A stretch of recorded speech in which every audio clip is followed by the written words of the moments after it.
They look starved, Zooey said, but withdrew his hand from the fish food. This guy has a very drawn look. He tapped the glass with his fingernail. What you need is some chicken soup, buddy. Zooey, Franny said to get his attention. How does it stand now? You have 2 new scripts. What's the one Lesage dropped by in the cab? Zooey went on peering in at the fish for a moment. Then, on a sudden but apparently pressing impulse, he stretched out supine on the carpet. And the one Lesage sent over, he said, crossing his feet. I'm supposed to be Rick Chalmers in. I swear to God. A 1928 drawing room comedy straight out of French's catalog. Straight out of French's catalog. The only difference is that it's brought gloriously up to date with a lot of jargon about complexes and repressions and sublimations that the writer brought home from his analysts. Franny looked at what she could see of him. Only his soles and heels were visible from where she sat. Well, what about Dick's thing, she asked. Have you read it yet? In Dick's thing, I can be Bernie, a sensitive young subway guard, in the most courageous goddamn offbeat television opus you ever read. You mean it? Is it really good? I didn't say good, I said courageous. Let's keep on our toes here, buddy. The morning after it's produced, everybody in the building will go around slamming each other on the back in an orgy of mutual appreciation. Lesage, Hess, Pomeroy, the sponsors, the whole courageous bunch. It'll all start this afternoon if it hasn't already. Hess will go into Lesage's office and say to him, Mr. Lesage, sir, I've got a new script about a sensitive young subway guard that just stinks of courage and integrity. And I know, sir, that next to scripts that are tender and poignant, you love scripts that have courage and integrity. This one, sir, as I say, stinks of both. It's full of melting pot types. It's sentimental. It's violent in the right places. And just when the sensitive subway guard's problems are getting the best of him, destroying his faith in mankind and the little people, his 9-year-old niece comes home from school and gives him some nice, pat, chauvinistic philosophy handed down to us through posterity and PS 564, all the way from Andrew Jackson's backwoods wife. It can't miss, sir. It's down to earth, it's simple, it's untrue, and it's familiar enough and trivial enough to be understood and loved by our greedy, nervous, illiterate sponsors. Zooey abruptly raised himself up to a sitting position. I just took a bath and I'm sweating like a pig, he commented. He got to his feet and, doing so, glanced briefly and as if against his better judgment at Franny. He started to look away, but instead looked at her more closely. She had her head down and her eyes on Bloomberg in her lap, whom she had continued to stroke. But there was a change. Ah, Zooey said, and came closer to the couch, apparently looking for trouble. Madam's lips are moving. The prayer is rising. Franny didn't look up. What the hell are you doing, he asked. Taking refuge from my unchristian attitude to the popular arts? Franny looked up then and shook her head, blinking. She smiled at him. Her lips had, in fact, been moving, and were moving now. Just don't smile at me, please, Zooey said, evenly, and walked out of the vicinity. Seymour was always doing that to me. This goddamn house is lousy with smilers. At one of the bookcases, he gave a misaligned book an orderly little push with his thumb, then passed on. He went over to the middle window in the room, which was separated by a window seat from the cherry wood table where Mrs. Glass paid bills and wrote letters. He stood looking out of it, his back to Franny, his hands in his hip pockets again, his cigar in his mouth. Did you know I may go to France this summer to make a picture? He asked irritably. Did I tell you?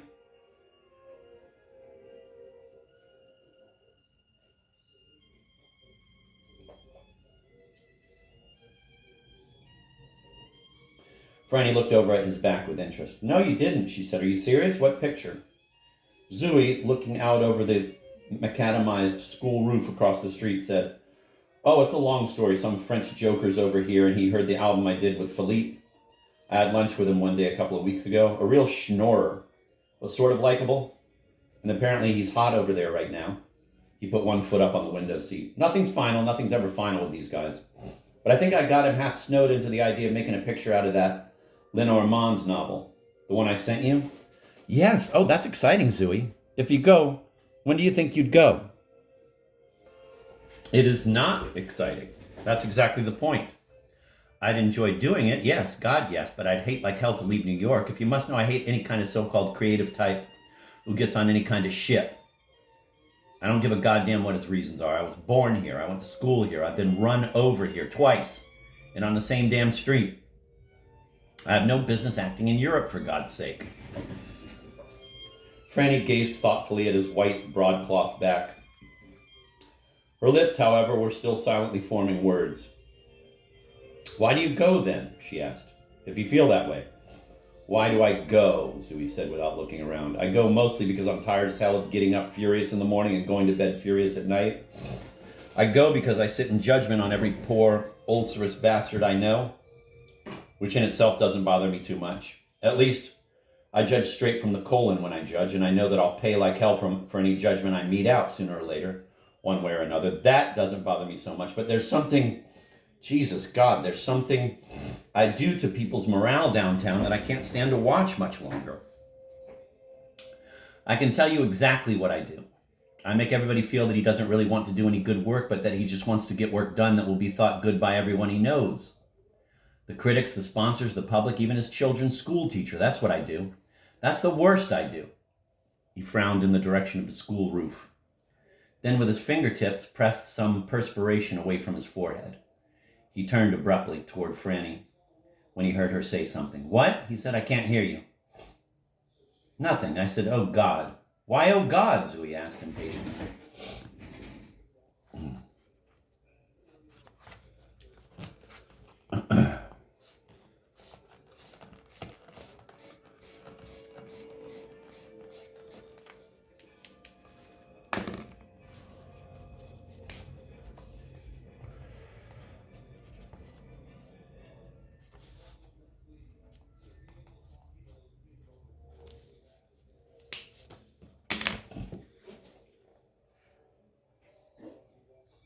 Why, oh God, Zooey asked impatiently. Nothing. Don't jump on me, please. I was only thinking, that's all. I just wish you could have seen me on Saturday. You talk about undermining people's morale. I absolutely ruined Lane's whole day. I not only passed out on him every hour on the hour, but here I'd gone all the way up there for a nice, friendly, normal, cocktaily, supposedly happy football game, and absolutely everything he said I either jumped on or contradicted or, I don't know, just spoiled. Franny shook her head.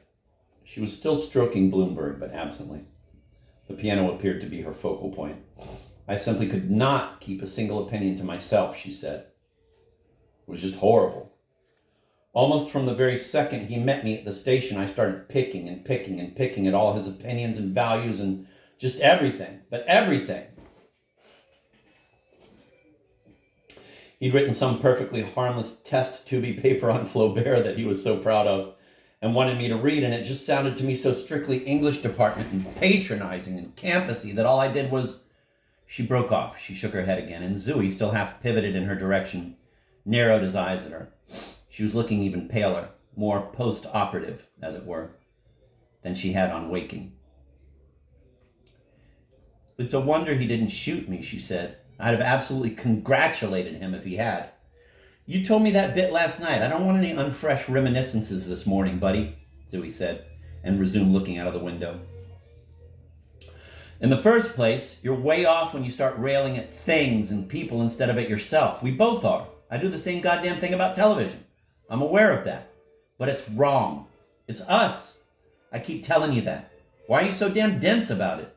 I'm not so damn dense about it, but you keep... It's us, Zooey repeated, overriding her. We're freaks, that's all. Those two bastards got us nice and early and made us into freaks with freakish standards, that's all.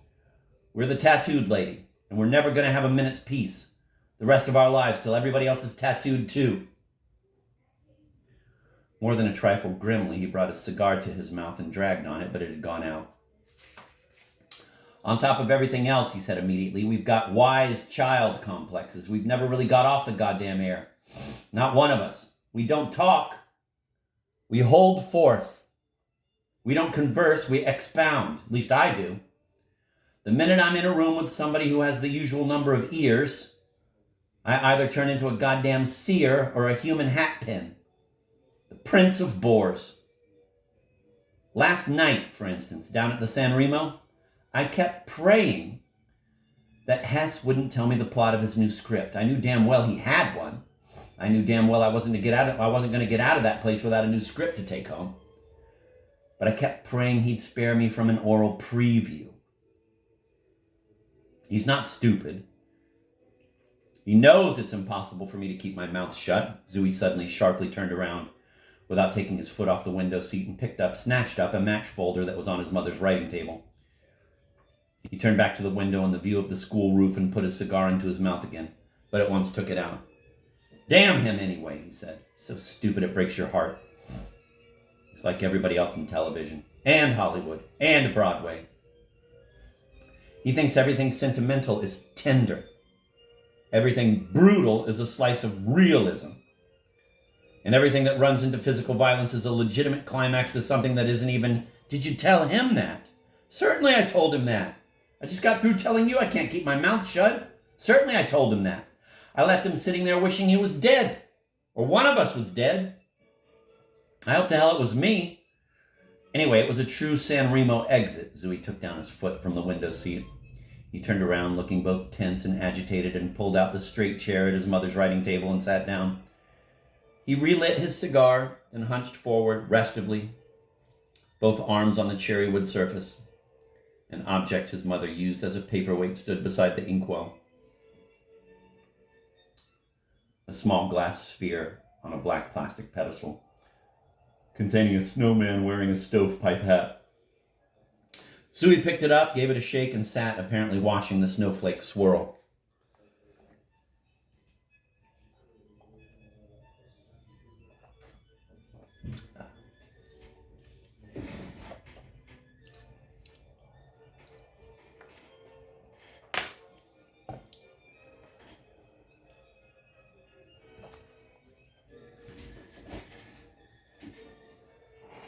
Franny, looking at him, now had a hand visored over her eyes. Zooey was sitting in the main shaft of sunlight in the room. She might have altered her position on the couch if she meant to go on looking at him, but that would have disturbed Bloomberg in her lap, who appeared to be asleep. Do you really have an ulcer? She asked suddenly. Mother said you have an ulcer. Yes, I have an ulcer, for Christ's sake. This is Kali Yuga, buddy, the Iron Age. Anybody over 16 without an ulcer is a goddamn spy. He gave the snowman another, more vigorous shake. The funny part is, he said, I like Hess, or at least I like him when he's not showing his artistic poverty down, when he's not shoving his artistic poverty down my throat. At least he wears horrible neckties and funny padded suits in the middle of that frightened, super conservative, super conforming madhouse. And I like his conceit. He's so conceited, he's actually humble, the crazy bastard. I mean, he obviously thinks television's good enough to deserve him and his big, bogus, courageous, offbeat talent, which is a crazy kind of humility, if you feel like thinking about it. He stared at the glass ball till the snowstorm had abated somewhat. In a way, I sort of like Lesage, too. Everything he owns is the best. His overcoat, his 2-cabin cruiser, his son's grades at Harvard, his electric razor, everything. He took me home to dinner once and stopped me in the driveway to ask me if I remembered, quote, the late Carole Lombard in the movies, end of quote. He warned me I'd get a shock when I met his wife. She was such a dead ringer for Carole Lombard. I suppose I'll like him for that till I die. His wife turned out to be a really tired, bosomy, Persian-looking blonde. So we looked around abruptly at Franny, who had said something. What? He asked. Yes, Franny repeated, pale but beaming, and apparently fated to like Mr. Lesage till death.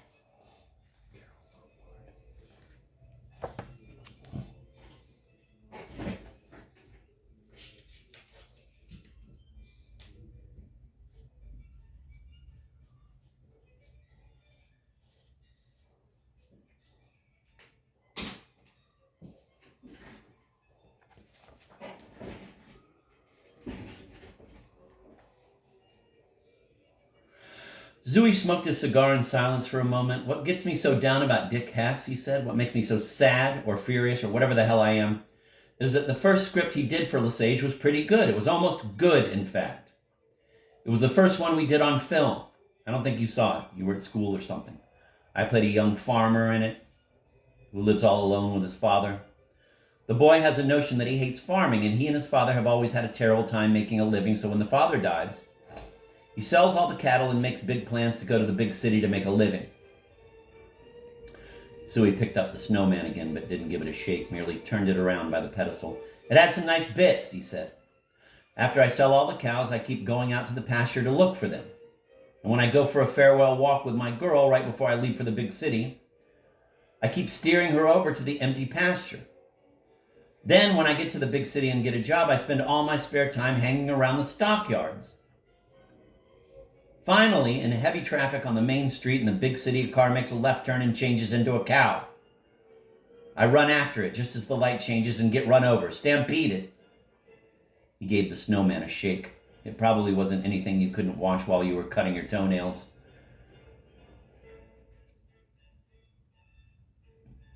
But at least you didn't feel like slinking home from the studio after rehearsals. It was fresh enough, at least, and it was his own. It wasn't part of a hackneyed trend in scripts. I wish to hell he'd go home and fill up again. I wish to hell everybody'd go home. I'm sick to death of being the heavy in everybody's life. God, you should see Hess and Lesage when they're talking about a new show or a new anything. They're as happy as pigs till I show up. I feel like those dismal bastards Seymour's beloved Shuang Tzu warned everybody against. Beware when the so-called sagely men come limping into sight. He sat still, watching the snowflakes swirl. I could happily lie down and die sometimes, he said.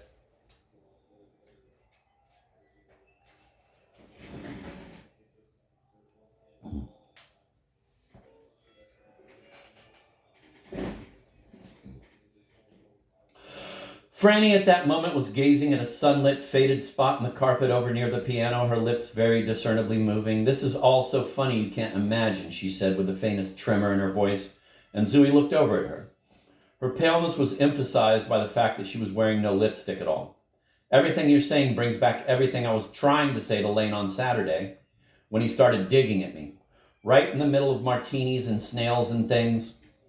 I mean, we're not bothered by exactly the same things, but by the same kind of things, I think, and for the same reasons. At least it sounds that way. Bloomberg just then stood up in her lap and, more like a dog than a cat, began to circle around to find a sleeping position he liked better. Franny absently, yet like a guide, placed her hands gently on his back and went on speaking. I actually reached a point where I said to myself right out loud, like a lunatic, if I hear just one more picky, cavilling, unconstructive word out of you, Franny Glass, you and I are finished. But finished. And for a while, I wasn't too bad, for about a whole month at least. Whenever anybody said anything that sounded campusy and phony or that smelled too high heaven of ego or something like that, I at least kept quiet about it. I went to the movies, or I stayed in the library all hours, or I started writing papers like mad on restoration comedy and stuff like that. But at least I had the pleasure of not hearing my own voice for a while. She shook her head. Then one morning, bang, bang. Started up again. I didn't sleep all night for some reason. And I had an 8 o'clock in French Lit. So finally I just got up and got dressed and made some coffee and then walked around the campus. What I wanted to do was just go for a terribly long ride on my bike, but I was afraid everybody'd hear me taking my bike out of the stand. Something always falls, so I just went to the Lit building and sat.